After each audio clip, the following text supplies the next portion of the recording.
better than a Guinness, better than a what? Oh my god, hey! Welcome back to my theatre-themed YouTube channel. If you're meeting me for the first time, hello! My name is Mickey Joe and I am obsessed with all things theatre. I can't take myself seriously in the viewfinder wearing a tiara. This is absolutely going to fall off my head, by the way. Do you like my revenge blouse? If you couldn't already tell, I am a very serious professional theatre critic and pundit based here in the UK. This is already going wrong. Okay, if I keep my head really still, this should be fine. And this is my theatre-themed YouTube channel where I discuss all things theatre, because I'm obsessed with all things theatre. I can't remember if I told you that already. And today I have been summoned to YouTube because Diana the Musical, I can't call it a car crash. The disastrous Broadway flop has officially announced that it will be performed in London. Yes, London, England, United Kingdom. Diana is coming here, it's actually happening. So if you know nothing about this whatsoever, I'm going to break it all down for you. I'm going to talk about the original production of Diana the Musical very briefly to give you some context, and I'm going to talk about why this concert version of Diana in London is so fascinating. If you enjoyed today's video, make sure to subscribe to my theatre-themed YouTube channel for many more videos just like these, as well as lots of reviews of the shows that I'm invited to go and see. Maybe I'll review Diana in concert in London, who knows? So let's talk about Diana the Musical coming to London. Wow, I did not think I'd be saying that sentence. This year is ridiculous.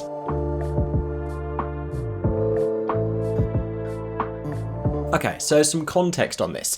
This is a musicalization of the sort of rise to extreme prominence and then the untimely early death of Diana, Princess of Wales, Lady Diana Spencer, who was a young woman married into the royal family when she was married off to Prince Charles, who is now King Prince Charles. Only he was having an affair behind her back for much of the duration of the relationship, causing her eating disorder to spiral until the two of them had a very public divorce. All of this was watched over very carefully by the then monarch Queen Elizabeth II, and also Barbara Cartland appears in this musical because reasons. Now, for anyone who's not English, I should let you know that this country has a very particular relationship to its monarchy and to the late Lady Diana. And that is to say that not everyone in the country feels the same way. Not everyone feels the same way. There are very different views on the existence of the monarchy, on individuals within the royal family. Some people are very pro, some people are very anti, but broadly, there is a lot of love and reverence for Princess Diana, who aside from anything else has also become something of a gay icon. Was it her pioneering compassion for AIDS victims during the AIDS crisis? Was it her high fashion dress sense in defiance of a controlling and conservative husband who was cheating on her?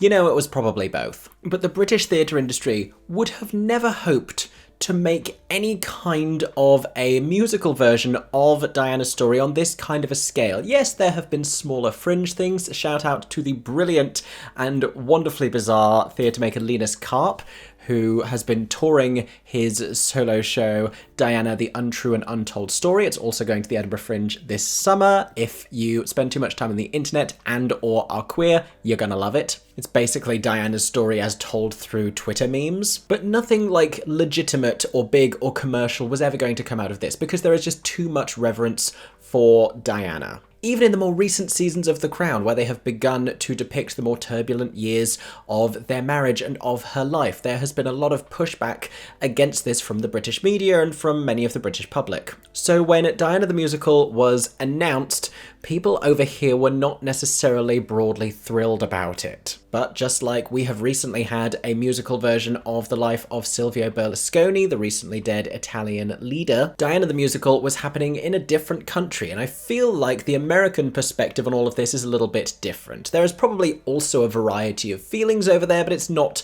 their own monarchy and it's not their own leaders. So I don't know, maybe people can tell me in the comments what the American perspective on Diana and the royal family is in the United States.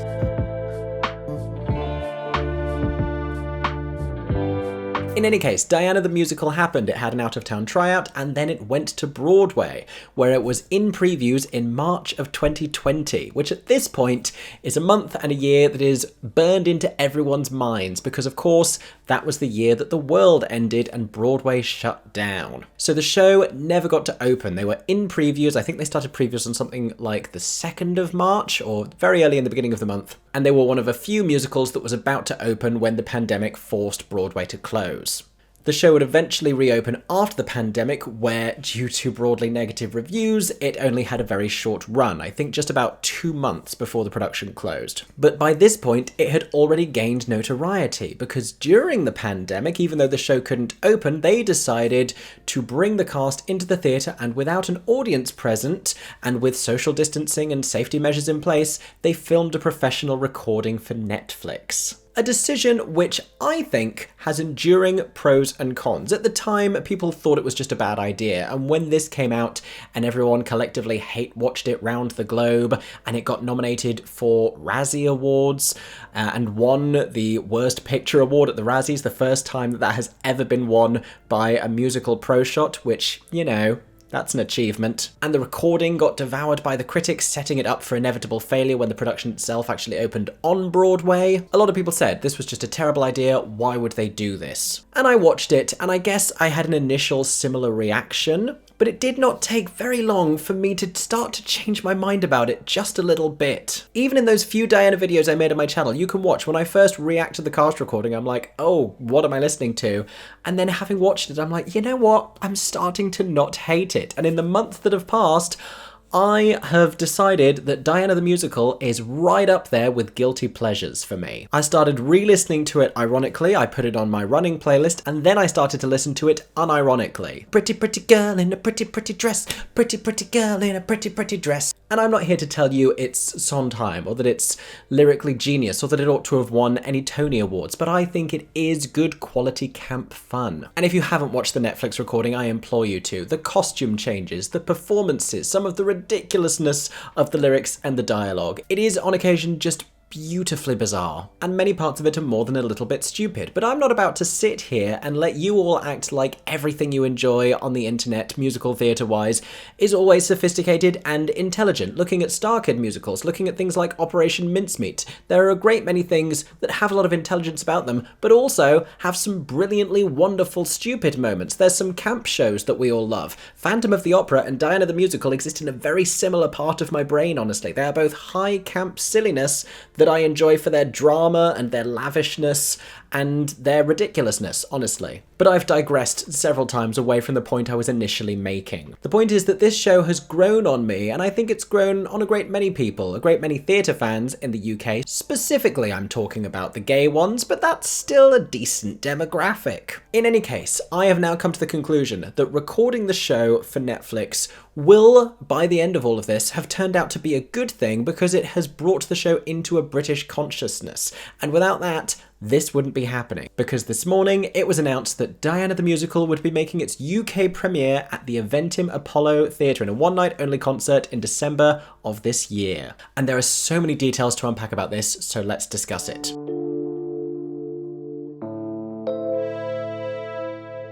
First of all, so many people just said this was never going to happen in the UK. It would never get produced over here. It's so critical of the establishment. It doesn't show the royal family in a good light.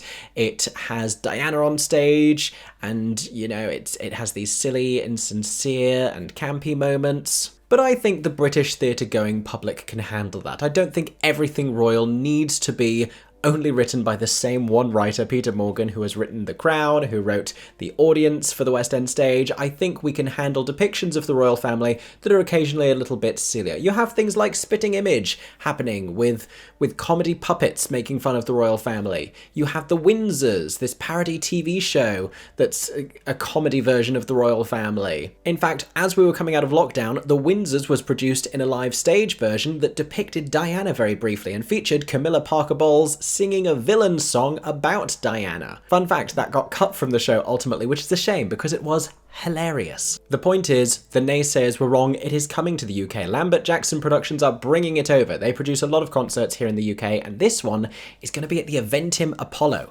That in itself is utterly bizarre. The Eventim Apollo is this huge concert venue, and Sister Act was produced there last summer. It's going to be going back to the venue, but for the most part, this is not where many musicals or musical concerts are staged. I went to see Ben Platt there when he did his concert tour. There are comedy shows. shows and mostly bands. It's mostly this big gig venue. It is not in the heart of London's West End. It's in Hammersmith.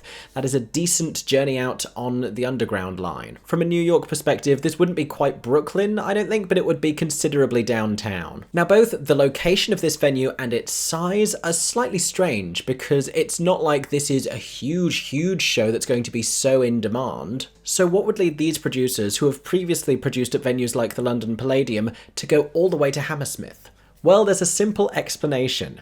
You are very hard-pressed to find a theatre in London's West End that does not have some kind of royal patronage. And I haven't been told this officially, but I dare say that they have had to go to the Eventim Apollo in order to avoid any royal connections with the venue. Which is a shame, because I think this would have been hilarious at any of the following venues: the Palace, His Majesty's Theatre, the Prince of Wales Theatre. You start to understand the problem we have here, because there is also the Duke of York's, there's the Victoria Palace, there is the Prince Edward. Like, there are so many of these in the West End, and even if they don't have an obvious name, so many of them have royal patronage. Theatre Royal Haymarket, Theatre Royal Drury Lane. You could not do Diana at any of these venues. Now, if I was in charge of everything, I think the funniest thing would be for this show to be produced at the other Palace Theatre, where Heathers is currently playing, because it is a stone's throw from Buckingham Palace.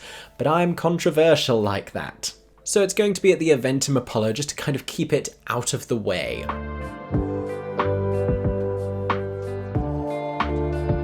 Next, I want to talk to you about the casting. Now, they're doing something slightly different with this version because Diana is being split into two different performers. There is a younger Diana who is credited as playing Diana Spencer, and then we have an older Diana who is credited as Diana, Princess of Wales. I want to know where this split is happening within the show. Now, because they're being billed that way, are we to assume they're going to change actresses at the point at which she gets married? Are they going to do it mid-song in the kind of dress reveal moment from the Broadway version? I think that would be cool. I think for a show as camp as this is, if you're going to do an actress switch, it has to be at a high camp moment. And I think that wedding dress moment from the recording, that's the one to do it on. They could equally just do an Act 1, Act 2 type of situation, but I have a feeling it's probably going to be earlier. So the performers themselves, Maiya Quansah-Breed is playing Diana Spencer, the younger Diana.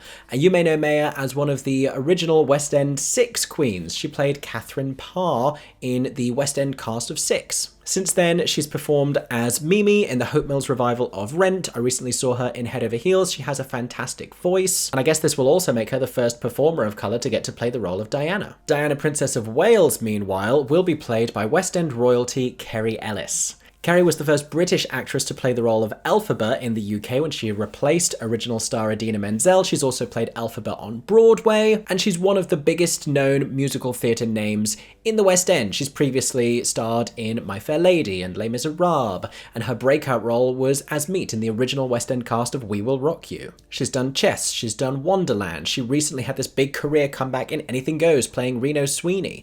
But Diana is a huge pivot for her, because not really since Fontaine do I feel like she's had the chance to play anything with such a level of vulnerability. You could say Elphaba, but Elphaba's vulnerability is a little bit different because it's such a huge beast of a show. I think Diana will allow her to do a lot more closer and subtle acting. I'm quite intrigued about this. But that is not the most striking piece of casting that has been announced for this show, because the Queen will be played by Denise Welch. Denise Welch, former actress and now best known for appearing on the television show Loose Women, which is kind of like the UK version of The View. Now, she was an actress and a singer back in the day. She's performed in theatre. She was a Sandy back in Greece. She's done an awful lot of panto since. She's been a soap actress. And my absolute favourite footnote of this is that she is the mother of Taylor Swift's most recent ex-boyfriend, which I guess makes Taylor Swift the Diana in that situation to Denise Welch's Queen.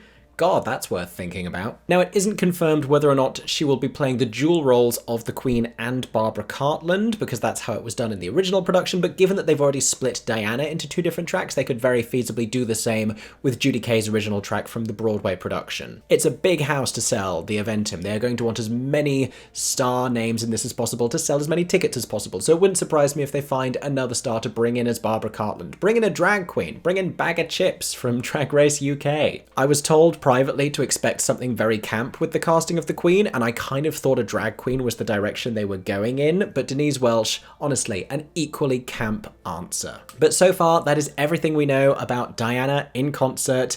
in the UK. I'm deliberately not saying West End because this is not a West End venue.